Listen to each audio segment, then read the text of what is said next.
Baruch Hashem. Okay. Great. One moment. See if I can do that. Kitchen.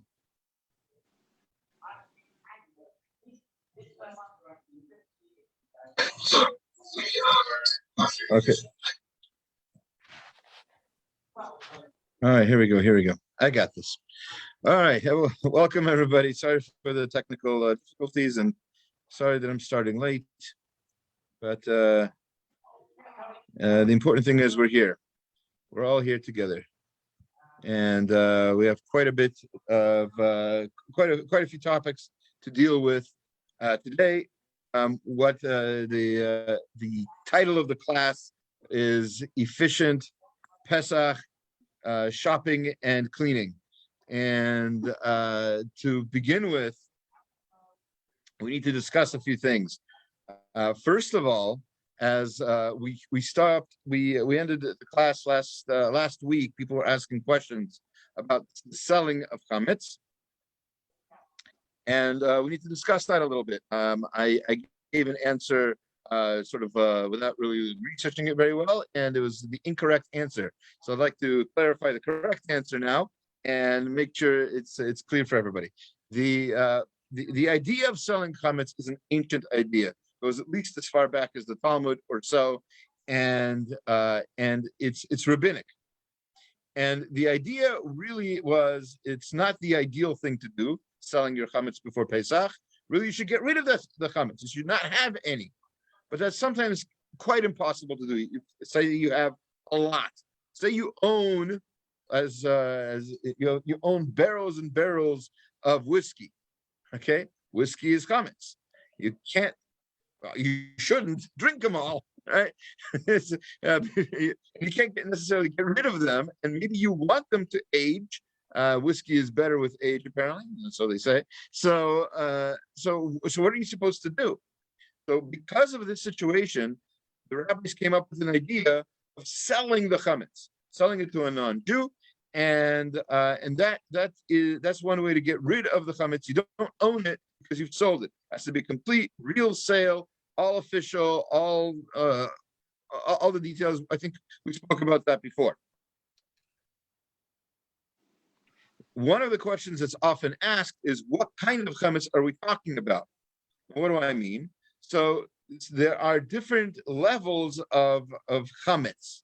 Now, chametz means, what does chametz mean? There's such a thing as chametz gamor, which means real chametz, and that has to do with what is the thing made out of.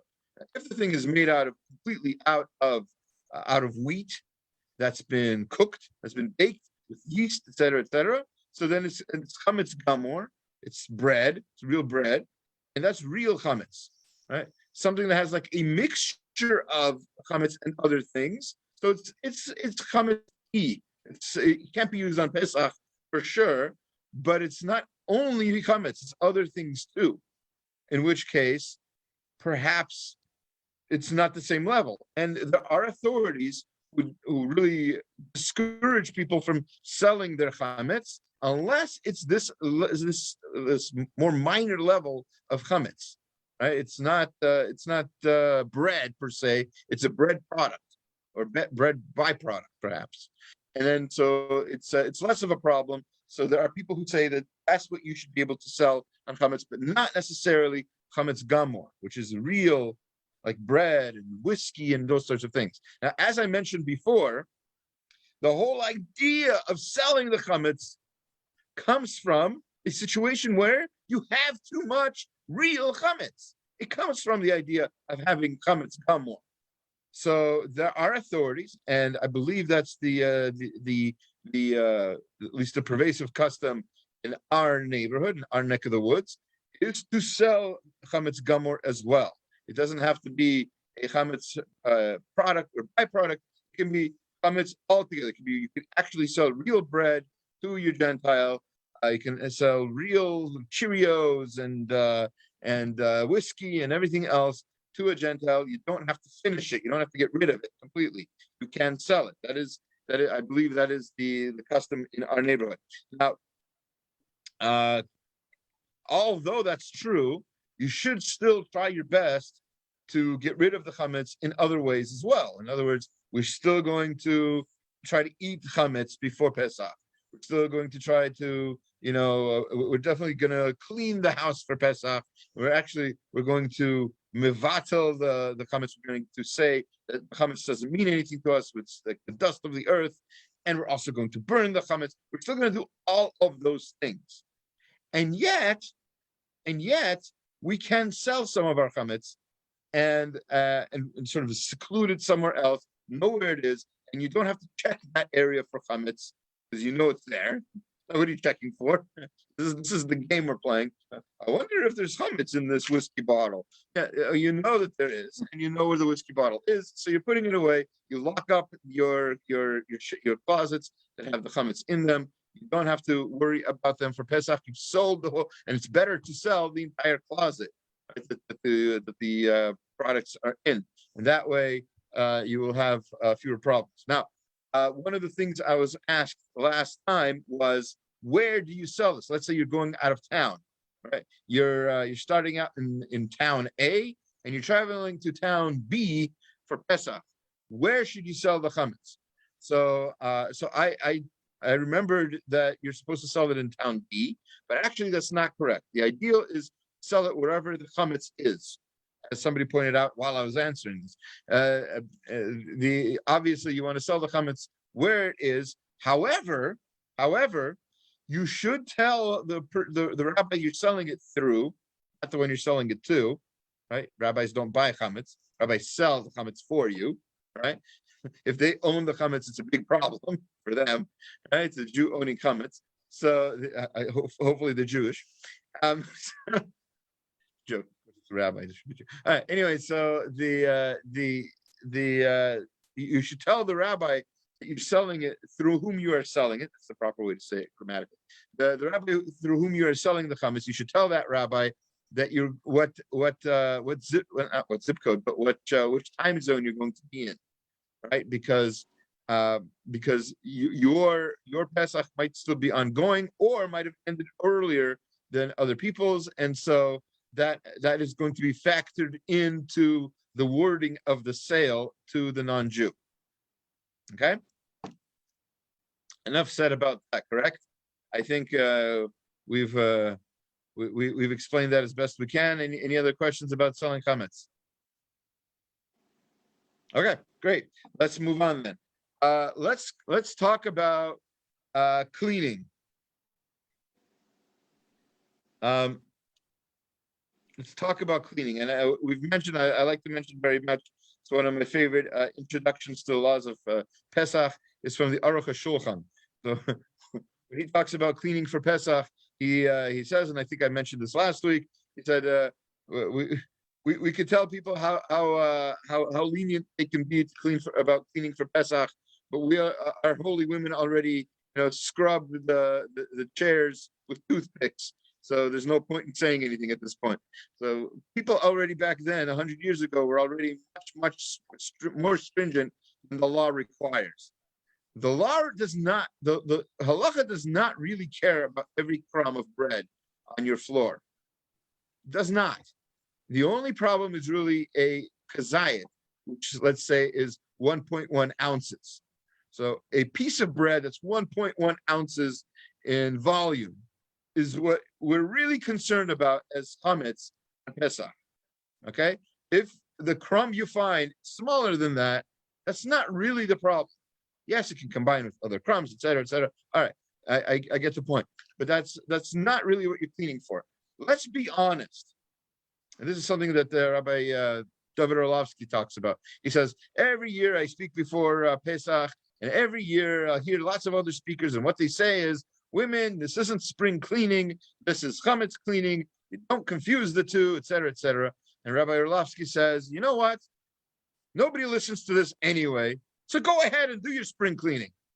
And why not? Because this is actually a good time for spring cleaning. This is spring. Winter's over, at least in some places, not here in San Diego, apparently, but in most places, winter's over. It's already warmer. You can go outside now. And, not here either. It's very cold. It's like 23 degrees today. Terrible. It was like 50 and then it turned to 23 and apparently snowing right now. It doesn't make sense. No, okay. The world doesn't make sense now. It's all still it's all mixed up now. Anyway, but the fact is, if you're already cleaning for chametz, so clean for cleanliness already. That's what he says. You're already cleaning. Go ahead, clean. There's no chametz in your linen closet. But you're cleaning. You're rearranging. You're getting rid of old stuff, bringing in new stuff, whatever it is. So clean your linen closet. Go ahead. Okay, so that's what he says. I have heard a beautiful lecture that, and I heard this more than 10 years ago, and I've shared this with people. And whenever I say what I'm about to say, they've looked at me like I'm crazy. Okay, but I'm going to say it anyway, because at least in theory, this is the best way to clean. You ready for this? The best way to clean is to clean your kitchen first. Why? Because that's where most of your chametz is. That's where most of the work is going to be. And when should you do most of the hard work? As anybody knows who's ever done any difficult project, you do the hard work first, then you ease your way out of it. And then by the end of your cleaning, you're doing the easy stuff like, folding your linens or whatever, which has nothing to do with Pesach. And if you were too late to finish folding your linens before Pesach, it's no big deal. But if you're too late to kosher your oven before Pesach, that's a big deal, right? If you're too tired or too worn out from folding your linen and didn't get to koshering your oven, that could lead to problems. Now, I know what you're going to say. What are we going to eat for 2-3 weeks? Potatoes. Kidding. Go out. You live in Queens. You've got places to go. That Mexican restaurant still open? Carlos and Gabby's? Yeah. Yeah. Still there? All right, good. Okay, so whatever it is, or Benny's Pizza, whatever it's called, there in the corner next to the movie theater. Benji's Pizza? Yeah, right? It's still they there? Get confused when we order, because I'll be like, Benji. They're like, what? I'm sure he's not the only Benji there. I'm gonna guess. Okay, so anyway, whatever do whatever you can to not eat chametz. Keep it clean. There are ways to do this. What do we do? What did we do last year when Erev Pesach was still Shabbat? We had classes on how to deal with this. But you ate outside, okay? You ate on plastic. You ate very little bread. You ate bread that wasn't so crummy, etc. There are ways to figure this out. It takes a little bit of planning, but the fact is, you're able to get rid of all of the heavy work first. That's really the best thing to do. Now, like I said, I know you're looking at me like I'm crazy. I get that, right? Because it's not practical in some ways, but in other ways, it's much more practical. It's actually probably halakhically a better thing to do if you can. Yes, question. I think that's a question. You're just showing off your hands. Yeah. No. Sorry. Like your backyard, does that count as a place to eat chametz, or still your property? So, like, let's say you're like cleaning the house, so you eat outside, but like the backyard. It kind of depends on how messy of an eating you plan to do, I guess. Right? If you plan on like just like get bread everywhere, then maybe you'd have to clean up a bit afterwards. But in general, we're not really worried about the food that's outside. There are creatures, birds, etc., who will take care of most of that. It's too small of an amount. Definitely not a kazayit anyway, most likely. So it should not be something to worry about. keep in mind, almost everybody's backyard is different. Some people have a backyard which is like the size of a table. Other people have a backyard that's like acres and acres. Obviously, you can't be concerned about all of your acres. Right? That's there's an ad matai sort of concept going on. There's how crazy do you want to be about this? Right? So you don't have to worry about every single property that you have. You just have to be concerned about where you realistically have chametz, or enough of a mess of chametz that you'd have this kazayit issue. Okay. So when it comes to cleaning the kitchen, regardless of when you do it, you could take my advice or leave it. It's not a halakha that you have to do that. Halakhically, it's wiser, smarter to start with the kitchen, and perhaps maybe not all the kitchen. Maybe a way you can take my advice and make it a little more practical for yourself, perhaps, is to say, you know what? There's certain parts of the kitchen I don't have to use for Pesach, right? Certain microwave, right? So you're going to kosher it or whatever. If you're going to kosher it anyway, if you hold it, you can kosher a microwave, right? So if you're going to kosher for Pesach anyway, so kosher for Pesach, kosher the oven, and don't use the oven for the next few weeks. There are other ways to cook things, clean and kosher everything else, and leave the oven, the stove for last. The stove is pretty easy to kosher, right? And use the stove for all of your cooking needs, and everything else is kosher for Pesach.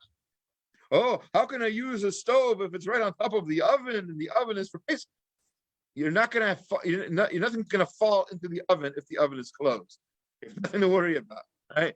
Keep it closed. You don't trust yourself, keep it closed, and then do all your cooking on the stovetop, and then it'll be much easier for you. Really, really, really think about ways that you can minimize the workload and make it so that here's your goal. Here's a goal that I think every woman should have, especially women. I'm assuming men help with the cleaning, but I feel like in most situations I know of, the majority, the lion's share of the work usually falls on Bulabusta. So let's be honest here. And I think, what was I going to say? When it comes to koshering, your goal should be that you're able to enjoy the Seder. Your goal should be that you should be able to enjoy the Seder. That means you're rested enough before Pesach starts. That should be your goal. Your goal, I can give you a new goal, okay? One you've never thought of before.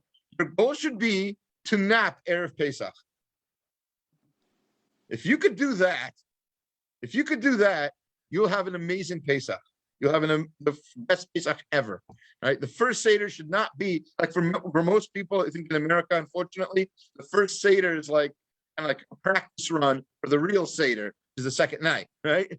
So that's not how it should be.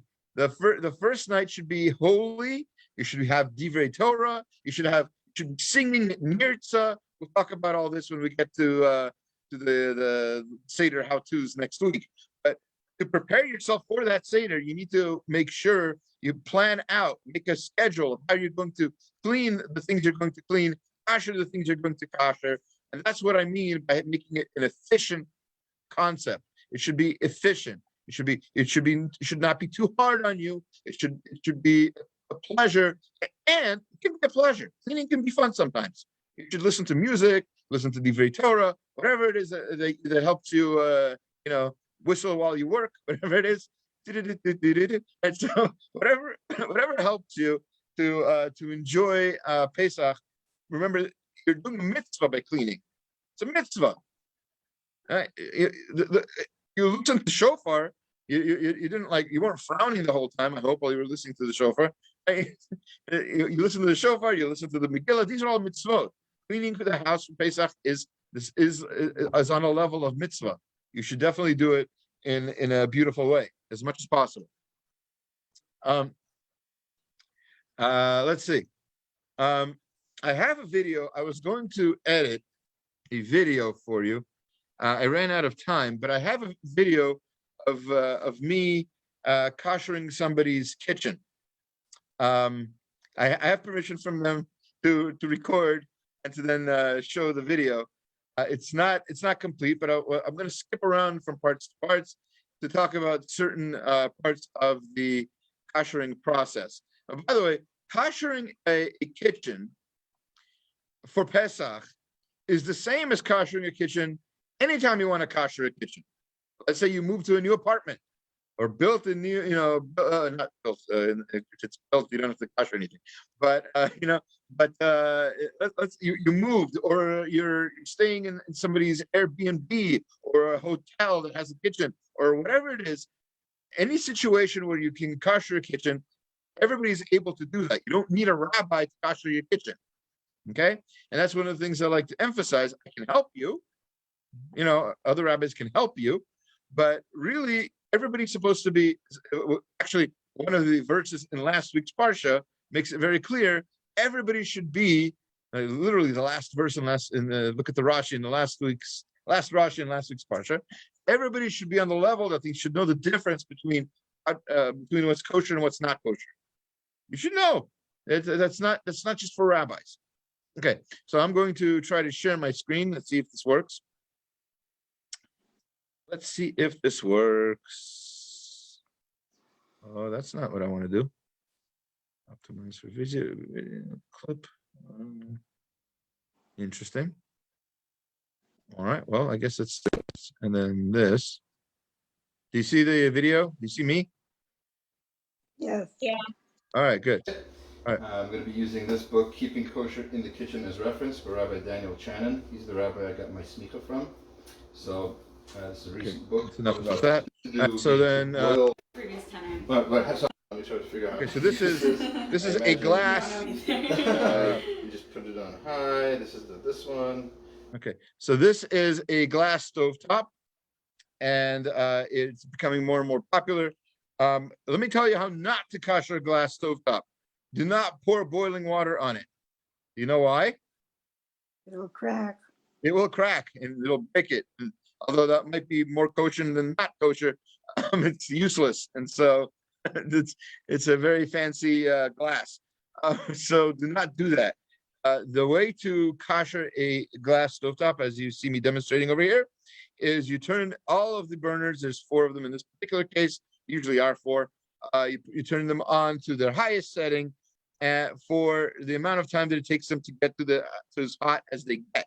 Now, many books, many sources tell you that should be about 15 minutes.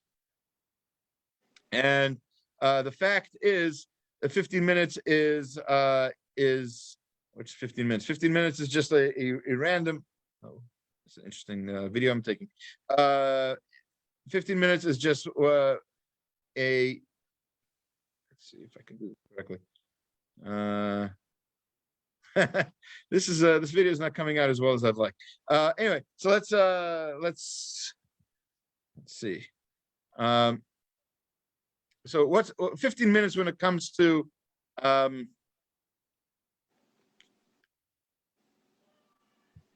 there. 15 minutes is sort of a random number, and if it works, in other words, if you have your stovetop on for 15 minutes, it will get to its hottest temperature. If you don't know when that's going to be, 15 minutes is a pretty good guess. That's fine. But let's say, in theory, right, I'm gonna give you a shaila. Somebody once asked me. They were koshering this stovetop, and they had it on full blast and then they forgot what time they started. They found out later it was only on for like 10 minutes. It wasn't 15. And then they had cooked on it already afterwards. Oh no, oy vey, not kosher, right? Wrong. In 10 minutes is probably enough also. It doesn't usually take very long for a stovetop, especially a modern stovetop, to get to its top temperature. That's when you put it on high, that's what you want it to be doing, right? You want it to get there in like 2 or 3 minutes. Not, but 15 minutes is just a good guess. And if you have it at 15, that's great. If you don't have it at 15, after the fact, it's fine. So, so that's a stovetop. You want to usually start with koshering the stovetop, by the way. In other situations, obviously, I just gave the advice that that's the last thing you should kosher. But in general, if you're going to be koshering a kitchen, you want to start with the stovetop because you're going to be using it a lot. What do I mean by you'll be using it a lot? Let's say you have other things you want to kosher, like forks and knives and spoons, et cetera, et cetera. And if they're completely metal, you'll be koshering them by boiling them. Why are you boiling them? Because in halacha, there's this concept called kibolo kach polta. Kibolo kach polta, which translates as it absorbed is how it expels. As it absorbed is how it expels, which means the very same method with which you used the thing that made it absorb the not kosher thing. Let's say your spoon absorbed, right? You ate, you ate a soup with actual bread croutons in it, real chametz gamor was in your soup. You used a spoon to eat that soup. It's not Pesach time, so that spoon needs to be kosher if you're going to use it on Pesach.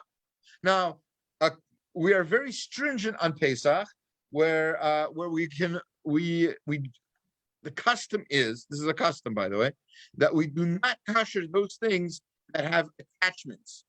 In other words, if your spoon has a handle that is separate from the body of the actual spoon, let's say it has like a plastic handle or a wooden handle, and we say we shouldn't kosher those for Pesach. Why?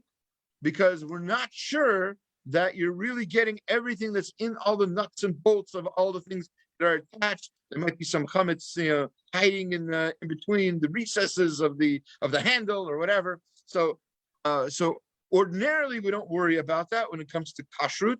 When it comes to Pesach, we worry about that for chametz.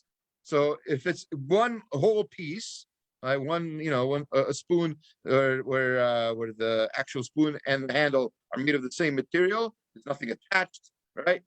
I'm making myself clear so far, yeah? All right, so that can be koshered on Pesach, usually by boiling, because you used it in a boiled situation. Because you used it you were eating it in something that was cooked. Happens to be, a lot of people don't know this, but if you have things that you used with chametz, but you use them cold, right? You don't have to kosher them for Pesach. You can use them for Pesach. You can use them for Pesach, assuming that they stayed cold and never had chametz on them in the cold state. Not a problem. So, for example, let's say you have, trying to think. Let's say you have one moment. Let me give you an example, and then maybe this will answer your question. Oh no, I was thinking ice cream, like cookies and cream. Yeah. Okay. Yeah. If you have an ice cream scooper that you only used with cold, you never made it hot, even when you washed it cold or semi-cold, not boiling hot, not with chametz, then you can use that ice cream scooper. Just wash it clean, make sure it's very clean. You can use it on Pesach without koshering it. A lot of people don't know that. Let's say you have some sort of tray that you only use for cold. You want to only use it to serve your cold gefilte fish. I know that there's good ones here, and they're afraid of the word fish. All right, so but let's say you use a tray to serve something cold only, cold cuts or whatever, right? You never used hot on it, and cold cuts don't really have chametz on them anyway, right? Or how about this? I wouldn't recommend a bread basket, but right, anytime that you use something cold with food and you want to use it on Pesach, you don't need to kosher it. You just have to make sure it's clean before Pesach. It doesn't have any chametz on. And you can, use it, no problem. It's only when it's hot that you have to kosher it. A lot of people don't know that. There are a lot of people I know who have a separate separate everything, separate kitchen, basically, for Pesach. You don't need to have it. There's a lot of things you can have. Now, I just want to mention a quick story that happened to me. So I know it's a true story. This is when we were recently married and quite younger, and we had a shaila that we asked the rabbi about whether a certain kind of pot can be koshered. And what this rabbi did, and I'll never forget this, is he said, "Give me a moment," and he went back to his office and came back with money and said, "Go to Ross, go to Marshall's, and buy yourself a new pot." And the lesson in that story is this: it's one thing to give an answer, and the answer could have been, yes, you can kosher it, no, you can't kosher it, but it's a completely new, different level of tzidkut, of righteousness, that you think about what the person needs. The person needs a pot, right? And so you give them the money to buy the pot instead of just telling them, yeah, you need a new pot. Go to Ross, go get a cheap pot. No, here's money that will help you with that.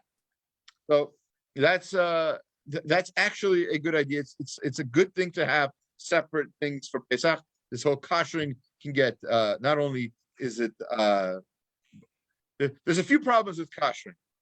There's no mitzvah in koshering, first of all, just so you know. There are halachot, but there's no mitzvah in Shulchan Aruch. That's there's no of the 613 mitzvot. Koshering stuff is not one of them, right? So that's first of all. Second of all, koshering can be dangerous. It usually requires some sort of heat, whether it's fire or boiled water. It's dangerous. It can ruin things, as we just talked about with the glass table stovetop. I myself have ruined an oven. Erev Pesach, we've had an oven that died while we were trying to kosher it. So we had to go Erev Pesach to go to the store and buy a new oven and install it and everything. That was a fun year. Anyway, so all of these things just add complication to Pesach, make it much more difficult. If you can avoid koshering things, if you have pots and pans and everything else, don't kosher them. Have a separate set. Obviously, if you don't, then and you need to, so go ahead and kosher away. How long do you have to put, like, let's say you're koshering, how long does the object have to be in the boiling water for? Seconds. Okay. And let's say you have a pot. It has to get hot. It has to get yatzaledespo. It has to get to the point where you can't. It's basically 212 degrees. I don't recommend taking a thermometer and taking the temperature of each fork that you put in the water. But right, when you're boiling these forks and such, that that they're hot and you can't hold them. That's what you're supposed to do. So let's like a silicone. Sorry. Let's say a silicone spoon or like a silicone ladle, does that survive? So we generally say, I believe we say not to try to kosher silicone. I believe we say that's not something that's kosherable. I think we say to buy new. No? I have no idea. Silicone. Like those soup ladles. Yeah, I'm familiar with silicone. It's an awesome material, bendy and all that.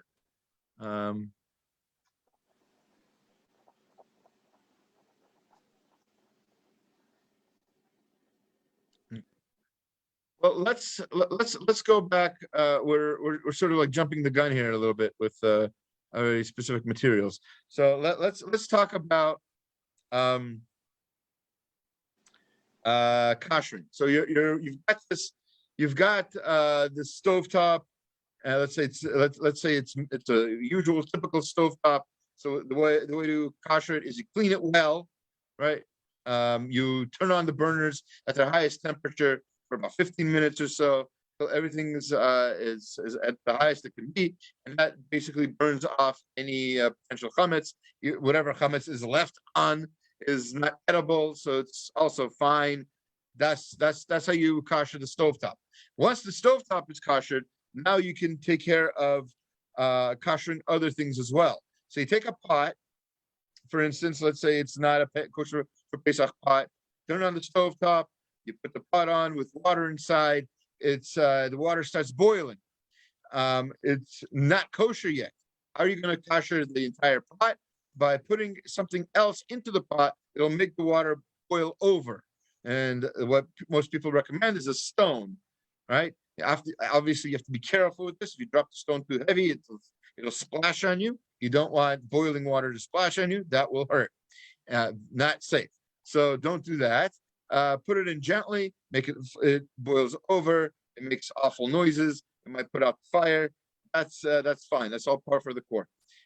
And then so the next thing to do with that is, now that you've got this kosher pot, now you can kosher other things in it that we were talking about before. Now this pot also should be a one-piece thing. It should not have handles. And if it has handles, it's made out of the material of the pot. It's made out of the same thing. There's not attached handles, right? Let's see. Next thing. So you got an electric range. What you should do is scrub it very well first, obviously. Turn it on to the highest temperature, also about 15 minutes or so, or until it gets red hot. Red hot, by the way, is another symbol that something is as hot as it can get, and that's as hot as you need it to be. Enamel glazed stovetops is also a popular thing nowadays. Those cannot be kosher, and so those should be covered during Pesach and not used. The area in between a glass stovetop, right? We've got the actual burners, and there's glass area in between. Those parts are also not kosherable, so you should not ideally put anything hot on there during Pesach. Let's see. Oven, easiest thing to clean is an oven. If it's self-cleaning, because it does it for you.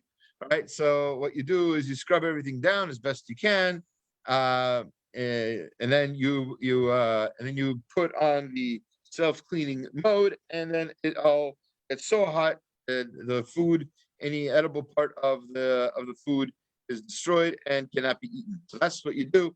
Easy. Non-self-cleaning ovens, you do almost the same thing. You put it to its highest temperature, but before you do that, you scrub it a lot better, and you use something called Easy Off or something like it. It basically does two things. Number one, it's a degreaser, so it makes it easier to clean. But what it also does is it's inedible. And by being inedible, it's basically a poison. And you're basically spraying poison on anything that might be edible chametz in your oven, which is another way to get rid of chametz, is by making it so inedible that even the dog won't eat it. So that's another way to get rid of chametz. I'm assuming it's a dog of average intelligence and not like my dog. Anyway, we're not going to go there now. So the next, this is not insult the dog.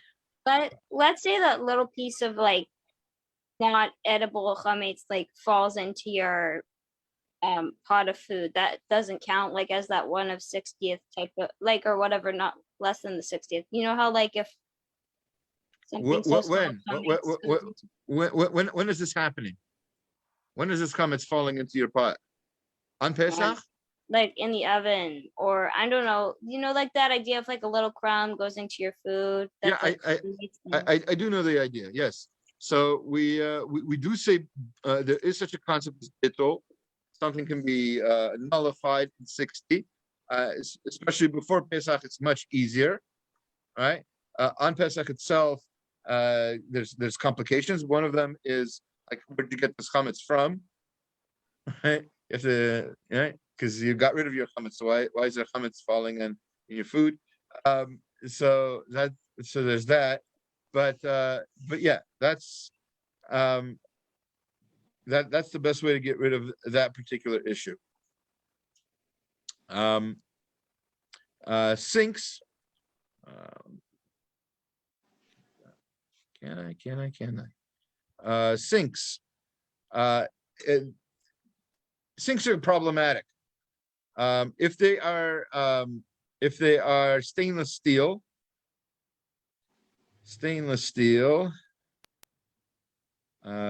like these babies, and this is all you have to do is pour boiling water directly onto them. Let's see if I say anything like that. Okay. So you don't have to worry about that because you don't usually eat food from the drain, I hope. Right, so you don't have to worry about that. Okay, so yeah, we're talking about, so you pour the boiling water onto the sink, and that could also happen when you have, you could also do that when you have the boiled water from the pot. Porcelain sink. Sorry? A porcelain sink. Ah, great. So porcelain sink is not as easy. Obviously, you can't. Porcelain is not a kosherable material, but you should still pour the boiling water onto all over the sink. And you should also cover the areas where any food might rest, or your dishes, and pour also the boiling water onto the spigot and and obviously you're obviously going to have an open area. So what we do in general on Pesach, and some people do this all the time, is they have a non-kosher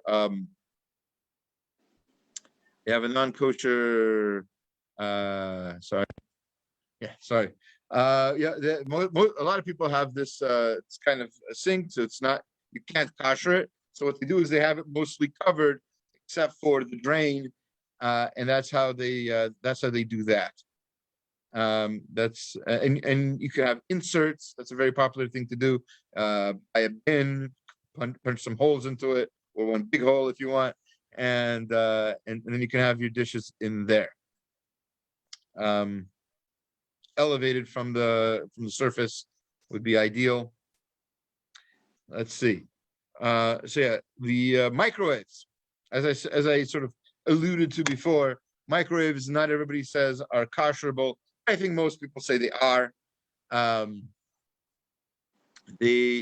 Assuming that you've actually cooked real chametz in your microwave to begin with, which doesn't always happen. Maybe you heated up some pizza or some other hot sandwich or whatever, or quesadilla or whatever it is. Then your microwave needs to be kosher for Pesach, and the way to do that is to clean it very well. Take out the glass. A lot of people have issues with koshering the glass. Take out the glass. Put after the microwave is very clean, you put it in a cup. You could use a styrofoam cup. It's filled with water, and you put it on at the highest temperature, which is usually high. And for 3-4 minutes or something like that, it doesn't have to be, should not be 15 minutes. But what you're looking for is you're looking for the steam in the cup to be so boiled over. Sorry, for the water in the cup to be so boiled over that it becomes steam and koshers the walls of the microwave. That's the idea. That usually happens after about 3 or 4 minutes, depending on how strong your microwave is. I should add, and I keep forgetting to, it's like in the back of my head to say this, it's very, very important, and a lot of people don't know this. It's very important that before all of this koshering happens, you have not used the thing you're koshering for 24 hours, right? Not during the koshering, but before the koshering. So you haven't used your oven since Shabbat, Sunday, Sunday night, 24 hours after its last use, whatever it is. Obviously, Saturday night, 24 hours after its last use. You can 25 hours already. You can use you can kosher the oven or the microwave or whatever it is we're koshering. It has to not be used for 24 hours. Does the same thing hold true for an air fryer that is metal inside and has removable racks? So an air fryer, koshering an air fryer, I would imagine, remember, because of the concept of Kabbalah Kachpolto, I would imagine that the only way that you can kosher it is the same way that you use it. So you have to run a cycle, probably at the highest temperature, and when it's absolutely clean, you would, in theory, be able to kosher the whole thing. Now, I don't know about your air fryer, but my air fryer has parts I can't get to, like for cleaning purposes. It's too. I probably have to take it apart to do it, and so that would make it so it's not actually kosherable, and that would be a problem. So I might, if you're really interested in using your air fryer during Chol Hamoed Pesach, then you might consider getting one dedicated for Pesach. I think, at least if you have the kind that I have. I don't know what brand it is, but there are definitely parts I cannot clean. So that would be a problem, because the flavor that could have been absorbed into that would then go into the food that I'm cooking on Pesach. Be a problem. Okay, thank you. Sure. So you see, it's kind of interesting. Halacha sometimes has a lot of theory. Like in theory, yeah, you can kosher anything, but practically, most of these things are made in such a way. I don't know if the engineers knew what they were doing. Sometimes they make it in such a way that it's like I can't clean it. I feel kind of gross about it. Even there's parts of the thing that just like can't get to. But anyway, that's just my problem. Let's see. That's what else should we talk about koshering? Okay. Cleaning the rest of the house, as I've said before, is more spring cleaning, has little to do with actual bread. You have to check your pockets. Yes, if you put bread in them, then yes, check your pockets. If you're like most of us and you don't put bread in your pockets, because like that's gross, then sorry for being judgmental here, but if you're the type of person who does not put bread in your pockets because you're normal, so you don't have to check your pockets before Pesach. Do you have to check your books? Depends. Do you eat when you're reading your books, when you're learning? So if you do, then yeah, you should go through them. If you're gonna make sure you don't use that book that you read at the table, so good. So then you don't have to check it. I remember, like it was yesterday, how I was getting a ride from another guy in yeshiva. I was in yeshiva. I was getting a ride from somebody to the bookstore before coming home for Chol Hamoed, for Pesach, and experiencing some car trouble. I don't know if he ran out of gas. This is before cell phones. So he pulled over on the street right where my Rebbe lives. So we knocked on the door, and the Rebbe answers the door. She opens the door, and we see our Rebbe on the floor with a book, with piles and piles of books. He's like going through them, like on his back to make sure the chametz falls out of them. So listen. So he probably learns a lot more than the average person, and he needs these books that he knows what books he needs. So that's fine. You don't need to go through all your books like that, unless you plan on going through all your books on Pesach. Now, maybe you are. Maybe you're planning on having guests, and Talmidei Chachamim are going to be crowding your house and looking through all your books. So then, so clean out all your books then. But otherwise, it should not be an issue. We don't have to put them in like a separate place. Like, let's say you read. If you have books, yes, yeah, correct. Thank you. If you have books have chametz in them, put them away with your chametz. Yes, definitely. Benchers should not be used on Pesach. You want to bench on Pesach, and you should want to bench on Pesach. You You should use a Haggadah. There's benching there. It's in Baruch.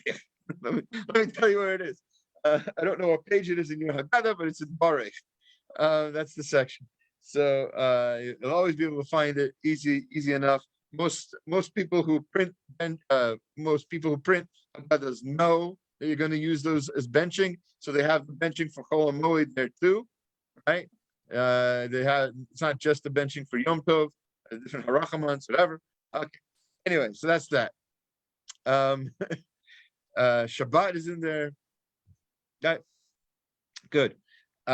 What else? I last 10 minutes of this class, I would like to talk a little bit about shopping.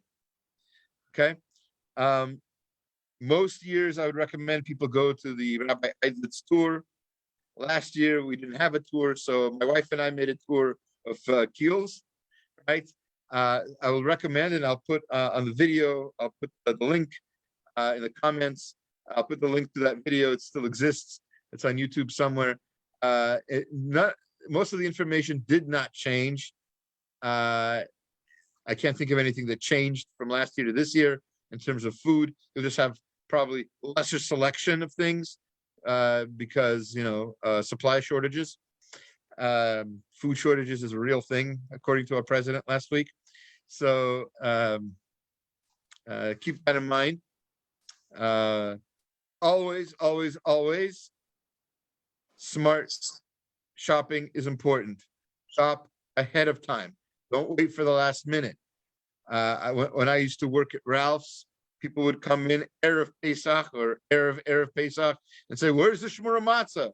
Like, listen, buddy, sorry to tell you this, but you're not the only Jew in San Diego, and the Shmura Matzah has been out since Purim time, and you had your chance. You don't have to wait for the last minute.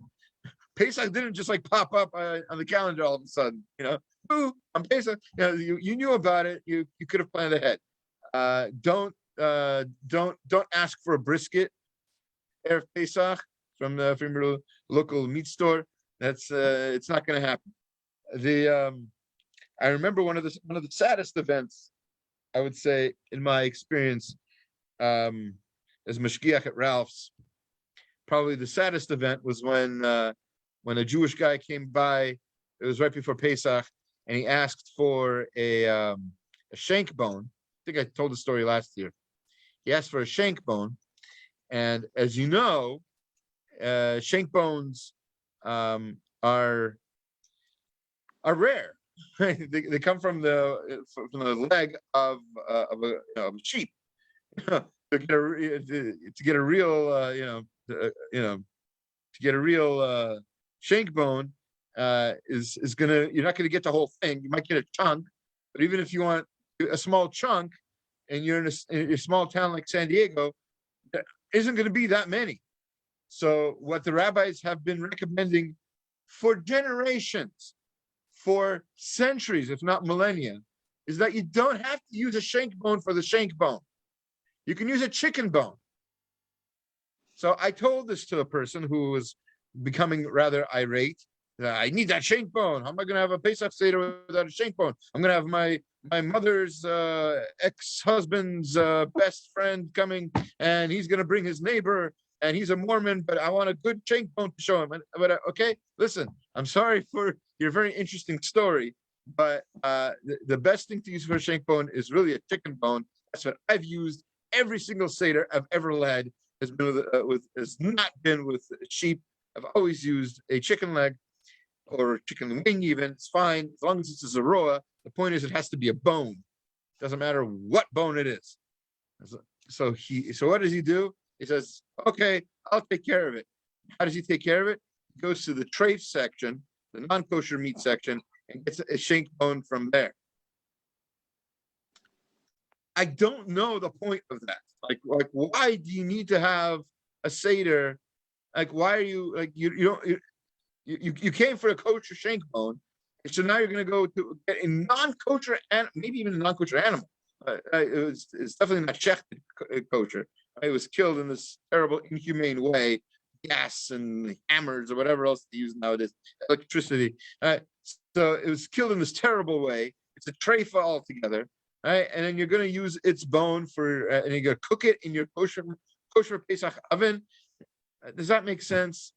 I don't think so. So listen, plan ahead, do your shopping smartly. If you're going to go to another town to do your shopping, if it rhymes with Los Angeles or wherever it is you're going to go to get your food, there's plenty of kosher food in town. You don't need to go crazy. Not everything needs to have kosher for Pesach on it, as we've talked about in previous years. Matzah does, but most other things, many other things, do not need to say kosher for Pesach. Oil, you can use extra virgin olive oil. Does not need to say kosher for Pesach. Cold press. Which one? First cold press. Yes, first cold press. Okay, that should be fine. What else? I had meat.